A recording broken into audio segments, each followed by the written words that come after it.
Hello guys, welcome to my channel leave life simple. তো আজকে আমি আবারও নিয়ে চলে এসেছি তোমাদের কাছে নতুন একটা ভ্লগ, যেটা কিনা হলো আমার মর্নিং রুটিন, যে আমি প্রত্যেকদিন সকালে উঠে কী করি।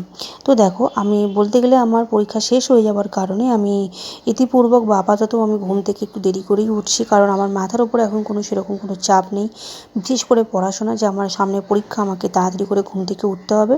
তাই আমি দেরি করেই উঠে, যেহেতু পরীক্ষার এখন আর চাপ নেই, আমার কলেজে পরীক্ষা অনেক দিন আগেই শেষ হয়ে গেছে, প্রায় 1-1.5 মাস হলো শেষ হয়ে গেছে। তো আমি সকালে উঠেই আমার ফার্স্টলি যেটা কাজ সেটা হলো আমি জল খাই। জল খেয়ে আমি কী করি, ঠাকুরকে প্রণাম জানাই, থ্যাঙ্কস অ্যান্ড গ্র্যাটিটিউড জানাই, কারণ আমাদের প্রত্যেকটা দিনই আমাদের কাছে ঘুম থেকে ওঠার পর একটা উপহার, এটা আমার মনে হয়, তাই আমি করি। এরপর দেখো, আমি চলে গেলাম জানলাটা খুলে তোমাদেরকে দেখাই যে আজকের ওয়েদারটা কেমন। আজকের ওয়েদারটা দেখো, খুবই মেঘলা, বৃষ্টি হচ্ছে, খুবই সুন্দর দেখতে লাগছে, আর আমার এই ওয়েদারটা দারুণ লাগে। তোমাদের কেমন লাগে আমাকে নিচে কমেন্ট বক্সে জানাতে কিন্তু ভুলো না।